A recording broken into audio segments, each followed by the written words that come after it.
વધારે સમય ન લેતા આજના સ્પીકરને આપણે વેલકમ કરીશું જબરજસ્ત ક્લેપિંગ સાથે અને જબરજસ્ત મ્યુઝિક સાથે, right?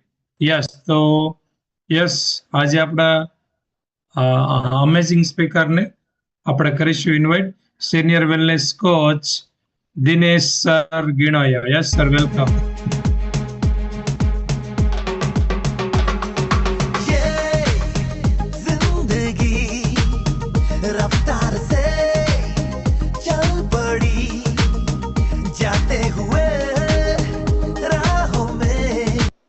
Yes sir, welcome.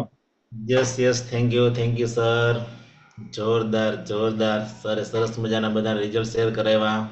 Janvi બેને સરસ બધાની આપણે એક્સરસાઇઝ કરાવી, જોરદાર. તો મારું નામ દિનેશભાઈ ગીણોયા છે. આપણે આજના સેશનની શરૂઆત મારા એકદમ શોર્ટમાં રિઝલ્ટથી કરું. તો હું આ કોમ્યુનિટીમાં 11 મહિના પહેલા આવેલો હતો. મારા કમરના દુખાવાને કારણે મને એકદમ સિવિયર કમરનો દુખાવો હતો. એટલો સિવિયર દુખાવો હતો કે હું 10 મિનિટ કરતાં વધારે ઊભો પણ નહોતો રહી શકતો. યસ, એના માટે સુરતના જે ઓર્થોપેડિક છે ઘણા બધા એની મુલાકાત લીધી, ફાઇલો કાઢી, કોઈની 2 મહિના દવા લીધી, કોઈની 4 મહિના દવા લીધી. હું 6 વર્ષથી પીડાતો હતો. પછી કોઈ એમ કે ભાઈ એક્સરસાઇઝથી આવી જશે, તો ફિઝિયોથેરાપીના ઘણા બધા સેન્ટરોમાં ગયા. પછી દેશી નુસ્ખા બી આપણી બુદ્ધિ મુજબ કર્યા અને કોઈએ સલાહ આપી એ પ્રમાણે કર્યું. કોઈ પોઈન્ટ દબાવવાના સેન્ટરોમાં પણ ગયા, પણ કમર મટવાનું નામ લેતા નહોતા. એક દાદા તો એવા મળ્યા કે તમને હું ડામર પટ્ટી મારી આપું ને એટલે સારું થઈ જશે. એટલે મને કમર ઉપર પેલી હોલવાળી આવે ને કાળી ડામર પટ્ટી મારી આપે. 1 મહિનો સુધી કાઢતા નહીં ગયા. એ ડામર પટ્ટી આપણે રાખી જોઈએ, પણ ફરક કાંઈ પડ્યો નહીં. બીજા એક દાદા કહે હવે તમારે છે ને આરામની જરૂર છે, તમે પ્યોર આરામ કરો ને, 1 મહિનો હાવ આરામ કરી લેવો ને એટલે તમારી કમર મટી જાય. કેમ અવાજ આવે છે ને સર મારો? ઓકે.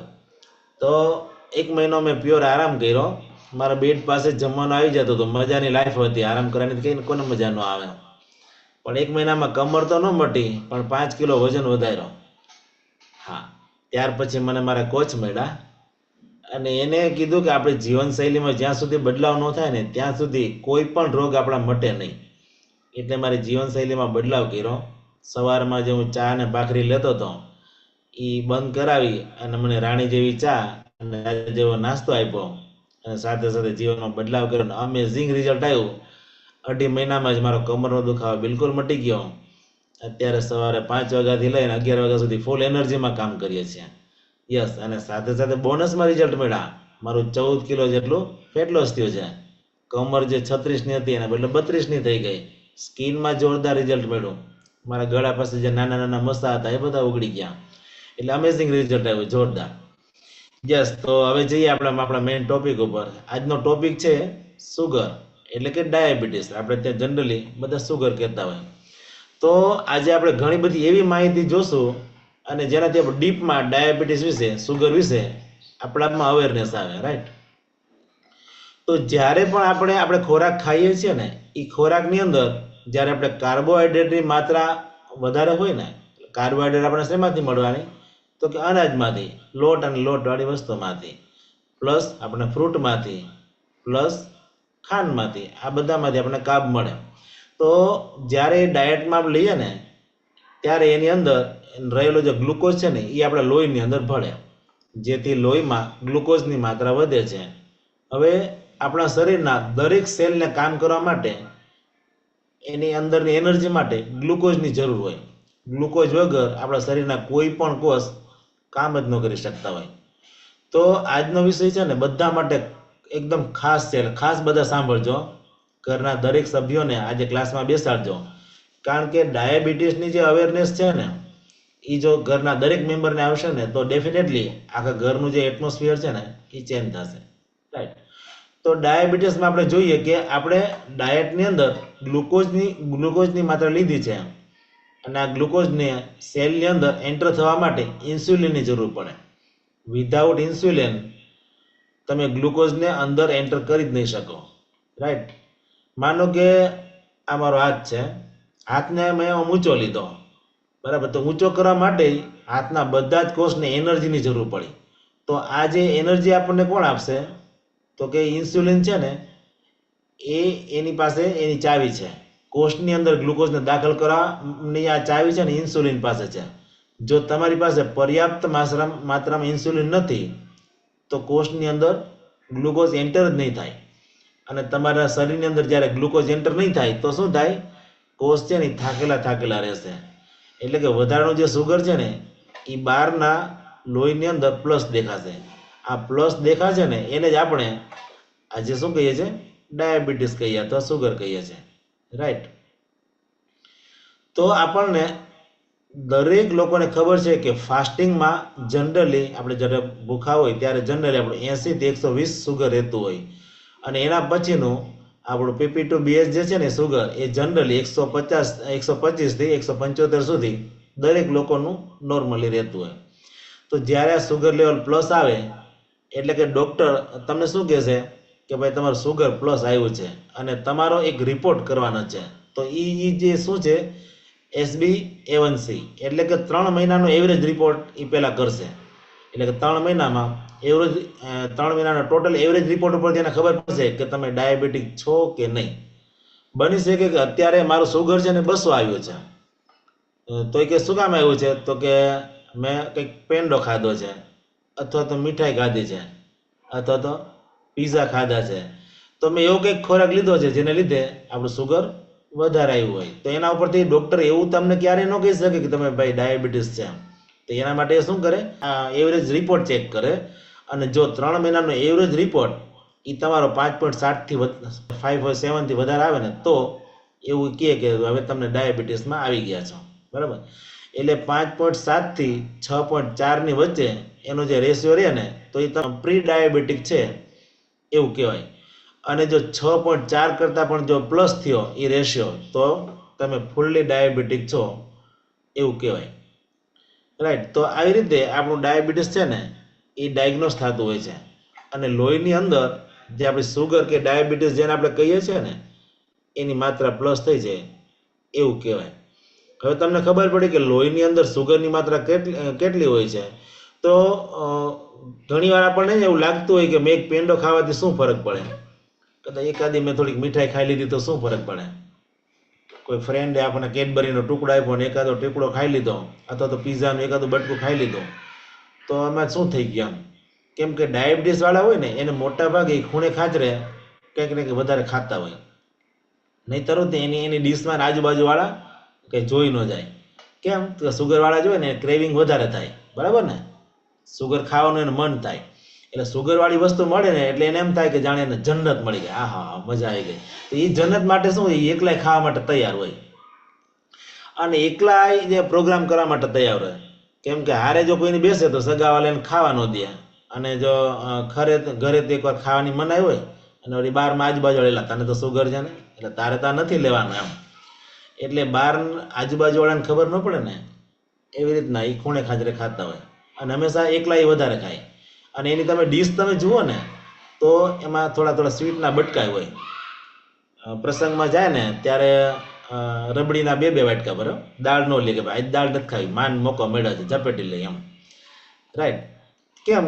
તો કે જેને સુગરનો એ માત્રા હોય ને એને ઘરેથી ગળ્યું ખાવા મળતું નથી એટલે જ્યાં પણ મળે તો આવું ઘણી વાર થતું હોય, રાઈટ? કે થોડું ખાઈ લઈએ અને ઘરે જઈને થોડુંક વધારે દવા ખાઈ લેશું. શું એમ કે એકવાર આપણે મળ્યું છે તો ખાઈ લે ને તેમાં શું ફેર પડે? પણ ખરેખર આપણા બ્લડની અંદર બેઝિકલી કેટલો બદલાવ થાય છે ને એ હવે આપણે જાણીએ. તો આપણો જે BMI જે છે ને એટલે કે બોડી માસ ઇન્ડેક્સ એ જે છે ને એ 18.5 અને 24.9 ની વચ્ચે જો આપણે રહેતું હોય ને નોર્મલી તો એ ઓકે. પણ જો તમારે ઓવરવેટ છો તો ડેફિનેટલી તમે ડાયાબિટીસ છે ને સૌથી પહેલાં તમારી બોડીની અંદર તમે એને ઇન્વાઇટ કરો છો. તો એના માટે આપણે આઈડિયલ વેટમાં રહેવું એ ખૂબ જ જરૂરી છે, બરાબર? પછી બીજું એક ફેક્ટર છે સ્ટ્રેસ.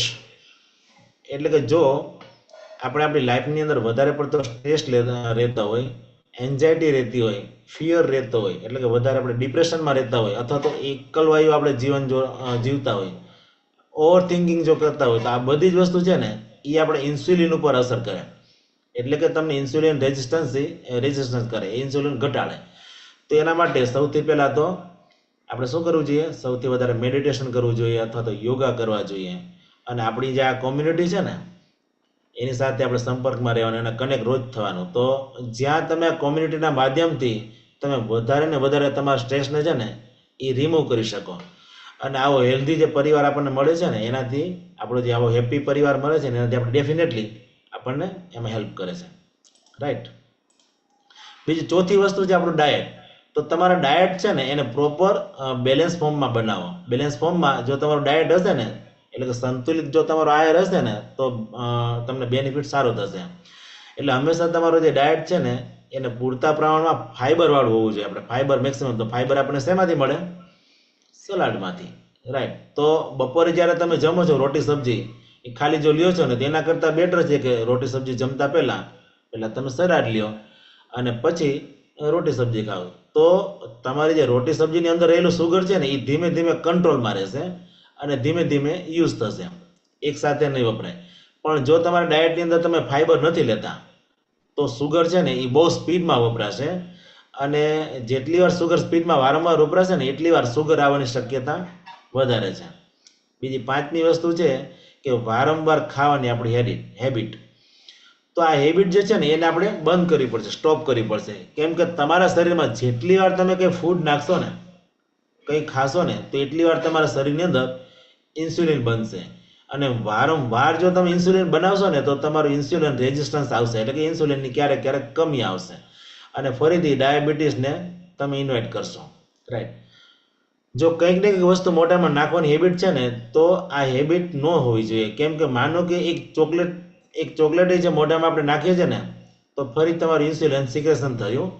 કંઈક બિસ્કિટ એકાદું મોઢામાં નાખ્યું ને તો તમારું ઇન્સ્યુલિન પાછું સિક્રેશન થયું. એટલે વારંવાર ઇન્સ્યુલિન અપ ડાઉન થાય ને ત્યારે તમારું બોડી શું કરે?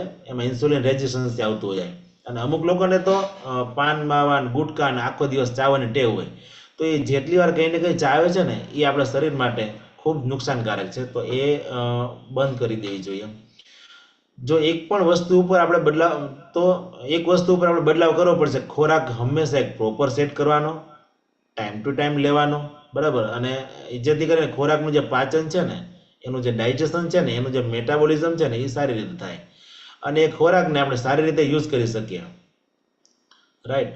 અને હું તમને એટલું જ કહીશ કે આપણી જે કોમ્યુનિટીમાં છે ને એ ખાવા પીવાની હેબિટ્સ, આપણી જે જીવનશૈલી છે ને એ સારામાં સારું અહીંયા આપણે શીખવા મળે છે. તો ડાયાબિટીસ વાળા છે ને નોર્મલી જે લોકો વધારે જેના ડાયાબિટીસ હોય ને એને નોર્મલી એક ડિવાઇસ પહેરવામાં આવે. ડૉક્ટર એમ કહેતા હોય કે તમે ડિવાઇસ તમે સાથે રાખો ને જે તમે જ્યારે જમો ને ત્યારે એનો જે રિપોર્ટ છે ને એ લખજો. તો જેને બહુ ડાયાબિટીસ હોય ને એ ખાસ એ લેતા હોય તો શું ફેરફાર થાય છે એ બતાવે છે. તો લો ગ્લાયસેમિક ઇન્ડેક્સ વાળો જે ખોરાક છે ને એ આપણા ડાયાબિટીસ માટે ખૂબ જરૂરી છે. જો આપણે લો ગ્લાયસેમિક ઇન્ડેક્સ વાળો ખોરાક આપણે લેશું ને તો શું થશે? એટલે ધારો કે જ્યારે આપણે રોટી સબ્જી જમીએ છીએ ત્યારે જમ્યા પછી 1 કલાક પછી જો તમે ડાયાબિટીસ જોશો ને તો નોર્મલી 140થી અપ થઈ જાય છે. અને જો તમે કોલ્ડ ડ્રિંક્સ લ્યો છો, ફ્રૂટી લ્યો છો, સેન્ડવિચ ખાઓ છો અથવા તો પાઉંભાજી કે ઢોસા લ્યો છો ને અને ત્યાર પછી 1 કલાક પછી જો તમે સુગર તમારું માપશો ને તો 150થી 160ની ઉપર થઈ જાય છે, જે નોર્મલ છે. જેને ડાયાબિટીસ નથી ને આવાનું પણ સુગર આ મશીનના અંદર વધારે બતાવે છે. એટલે નોર્મલી સુગરનું લેવલ જે છે ને આપણે 100ની અંદર રહેવું જોઈએ, 100ની અંદર રહેવું જોઈએ, બરાબર. અને એક્સપેરિમેન્ટ કરીને તમે જોશો તો 100ની અંદર જે માણસ હોય ને એ પણ જો આ કોલ્ડ ડ્રિંક્સ કે પીઝા ખાય છે તો એમનું પણ 150ની બહાર ડાયાબિટીસ થઈ જાય છે. તો એના પરથી આપણને ખબર પડે કે ખોરાકનું એટલે કે આપણે ડાયટનું કેટલું મહત્વ છે. હવે અત્યારે જે આપણે ન્યુટ્રિશન લઈએ છીએ ને, બરાબર, તેનાથી સુગરની અંદર જોરદાર બદલાવ થાય છે. જ્યારે આપણો રાજા જેવો હેલ્ધી નાસ્તો, રાજા જેવો આપણો નાસ્તો છે ને એ લઈ અને પછી જો તમે કલાક પછી તમે સુગર માપશો ને, તમે સુગર ચેક કરશો ને તો એનાથી આપણું સુગર વધતું નથી. જ્યારે બીજી કોઈ પણ વસ્તુ આપણે ખાઈએ ને, રોટલી ખાઈએ કે પછી કોઈ બહારની વસ્તુ ખાઈએ તો એનાથી આપણું સુગર લેવલ અપ જતું હોય. તો આ આપણો જે રાજા જેવો નાસ્તો છે ને એ લો ગ્લાયસેમિક ઇન્ડેક્સ છે કે જે આપણને સૌથી વધારે બેનિફિટ આપે છે અને જે આપણા સુગરને કંટ્રોલ કરશે. અને સાથે સાથે આપણી જે લાઈફસ્ટાઈલ છે ને એ મોડિફિકેશન કરવી પડશે અને આપણી ખાવા પીવાની જે હેબિટ છે, આપણી જીવનશૈલીમાં બદલાવ જો કરશું ને, બીજું આપણું જે સ્ટ્રેસ લેવલ છે એને જો મેનેજમેન્ટ કરશું ને અને સારી એવી આપણી હેલ્ધી કોમ્યુનિટીના જો કોન્ટેક્ટમાં રહેશું ને તો 100% આપણને જોરદાર ડેફિનેટલી બેનિફિટ મળવાનો છે. તો આજે જો ડાયાબિટીસની સામે આપણે જો લડવું હોય ને, તો ડાયાબિટીસ સામે જો આપણે જીતવું હોય ને, તો ખરેખર પોતાનામાં બદલાવ થવાની ખાસ જરૂર છે. જો પોતાનો ખોરાક અને જીવનશૈલી સારી હશે ને, તો આપણને દવાની જરૂર નહીં પડે અને સુગર આપણું જે છે એ પણ કંટ્રોલમાં રહેશે. તો આપણે શું કરવાનું છે, શું ડિસિઝન લેવું, એ આપણા હંમેશા આપણા હાથમાં છે. અત્યારે ઇન્ડિયાની અંદર 25 કરોડ જેટલા લોકો ડાયાબિટીક છે અને ઓલ ઓવર વર્લ્ડની અંદર મોર દેન 15 કરોડ એટલે કે 50 કરોડ કરતાં પણ વધારે લોકો ડાયાબિટીસ છે.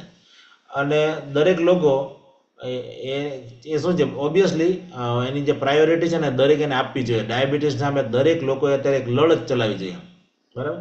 અને અમુક લોકો જે છે એ પોતાના હેલ્થમાં ઇમ્પ્રૂવ કરવા માટે, એટલે ડાયાબિટીસની સામે લડત આપવા માટે એ લોકોએ અમારી જે કોમ્યુનિટી છે ને એમાં ચોક્કસ હેલ્પ કરશે.